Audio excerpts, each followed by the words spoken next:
This is the Volkswagen Tiguan, VW's most popular car, and it's just had a facelift. We'll tell you what's new, how it compares to its rivals, and whether it's any good. And you can save some money on one right now at whatcar.com. First, those changes. Look closely and you'll notice a restyled front bumper. There's also now LED lights at the front and at the rear as standard. Plus, you can just about tell that it gets VW's new minimalist badge. The rivals haven't changed though. If you're looking at the Tiguan, you might also be considering family SUVs like the Volvo XC40, BMW X1, Audi Q3, and also the very closely related Seat Ateca and Skoda Karoq. But the biggest news is under the bonnet, because all the engines now emit less CO2 emissions and are more fuel efficient, plus there's two new versions, a plug-in hybrid and a performance-focused Tiguan R.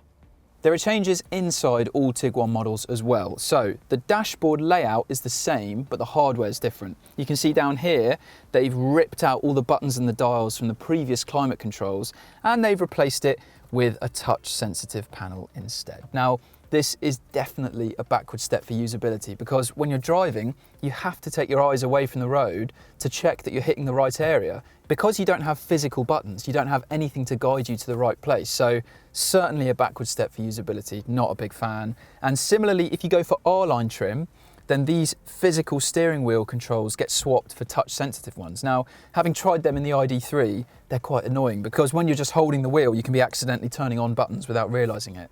But aside from the tech, it's the same Tiguan interior pretty much that we're used to from before, which is good because it's always been impressive by class standards. So you get a good commanding SUV driving position, although if you do like sitting naturally a bit higher, then an XC40 does fit that bill better than the Tiguan. But still, really good driving position and visibility. You do miss out on front and rear parking sensors as standard on entry-level Tiguan trim, but if you go for Life, which is the model that we're in, you get them, and if you go for Elegance, then you get a reversing camera to help as well. Now, this might not be the most interestingly designed interior, but it's all pretty good quality. So up on the dashboard, nice soft touch plastics, and on the doors as well with a bit of fabric down here, plus some luxury carpeted door bins. There are some scratchier, harder plastics lower down, but really everything that you're going to touch feels good quality. And in this class, the Q3, the X1 and XC40 do all feel a little better, a little more polished. All Tiguans get an 8-inch touchscreen as standard with Apple CarPlay and Android Auto, but you can also get a bigger 9.2-inch screen, which is optional on all but the entry-level Tiguan.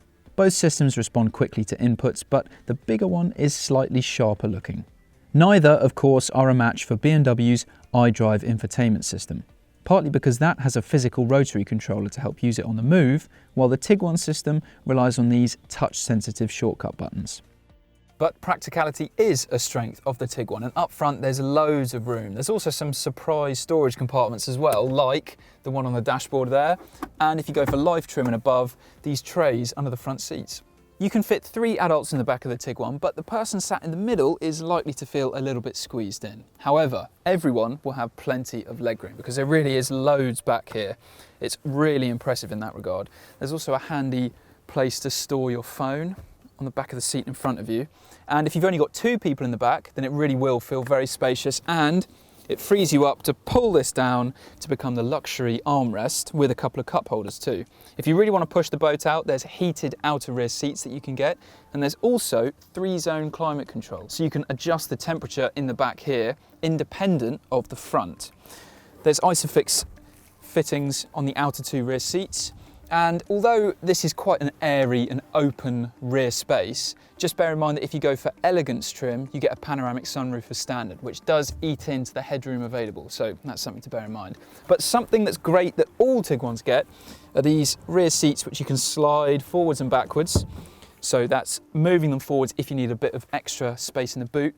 And you can adjust the angle of the backrest as well. Those seats offer a 40-20-40 split and fold almost flat, and even the front passenger seat folds flat from Life trim and above.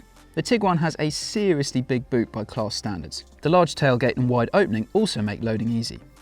The boot is a nice square shape inside and comes with net partitions and a height adjustable boot floor on all versions. There's lots of engine choice with the new Tiguan, but what we're driving today is predicted to be the biggest seller.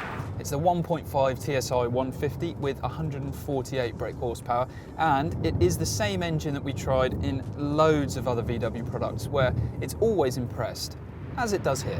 No nasty surprises. It's smooth and quiet around town. It's punchy enough for these quicker country roads. Got plenty of legs for motorway journeys as well. It is a great all-rounder. If you were interested in the plug-in hybrid version, then we could understand why. It's the Tiguan eHybrid, and having driven it, it is very impressive. It gets a 1.4 litre petrol engine paired with an electric motor, and it's said to travel up to 31 miles on pure electric power alone, which is pretty good. So if you like your family SUVs of the plug-in variety, then it's definitely worth considering. There's also the performance-focused Tiguan R, which is quicker than the entry-level Porsche Macan, and admittedly it may only have some niche appeal, but it follows on from the Golf R and T-Roc R in delivering impressive all-weather point-to-point pace. But what can you expect from the driving experience in the rest of the Tiguan lineup? Well, it's actually really good. It handles more like a conventional hatchback rather than a big, tall family SUV. So it's genuinely enjoyable to drive. The steering, it's a bit light, but it's precise, and there isn't much body roll, so you don't feel like you're in a massive, tall, heavy SUV. It's certainly much more enjoyable to drive than many other rivals, although an X1 and a Seat Ateca are a little bit more agile. So ultimately, they are better to drive, but still, the Tiguan is really impressive. All versions have plenty of grip. You can get all-wheel drive versions of this Tiguan as well, which helps if you're ever going to be off-roading in this thing, which is unlikely. It's comfortable too, so it smooths over road imperfections really nicely, but it's still firm enough to stop the body from bouncing up and down on undulating roads like the ones that we're on today. Really well controlled, doesn't feel overly firm or harsh. It does ride very nicely indeed, so you can certainly do big long journeys in this thing and still feel very comfortable. In fact, in the family SUV class, there aren't really that many other cars that ride better than this. So it does all feel very familiar from before, really, and it's good to see that VW hasn't done anything terrible to completely change this car, because it really didn't need it. It was very good before, and it remains so now. But anyway, what else do you need to know about the facelifted Tiguan? The eHybrid is a good plug-in hybrid family SUV option, but overall, it's this 1.5 TSI 150, which is the best all-rounder in the engine lineup. The pricing, meanwhile, pitches the Tiguan between cheaper cars like the Ateca and Karoq and more expensive rivals like the X1 and XC40. On balance, the best value trim is Life trim, and it gets all the essentials covered plus some luxuries thrown in too, like adaptive cruise control, adjustable lumbar support up front and 3-zone climate control. So this is certainly a very mild facelift, but you can't really blame VW for not wanting to tinker with what is an incredibly popular car. And it's also not such a problem because before this, the Tiguan was a good car. So now it's got even more frugal engines, it's still got a cosseting ride, and it's still pretty plush inside. I'm not quite so convinced that the new tech is a big step forward, but it is massive inside, so it's a really practical all-rounder. When you do compare it to its more premium rivals like the X1 and the Volvo XC40, they are just a bit more polished. But still, great all-rounder, and you can have some great savings off it as well at whatcar.com, where you can also find new deals off every new car on sale. If you've enjoyed this video, give it a like. Any thoughts about the car, leave a comment below, and make sure you're subscribed because we've got loads more video reviews coming out every week.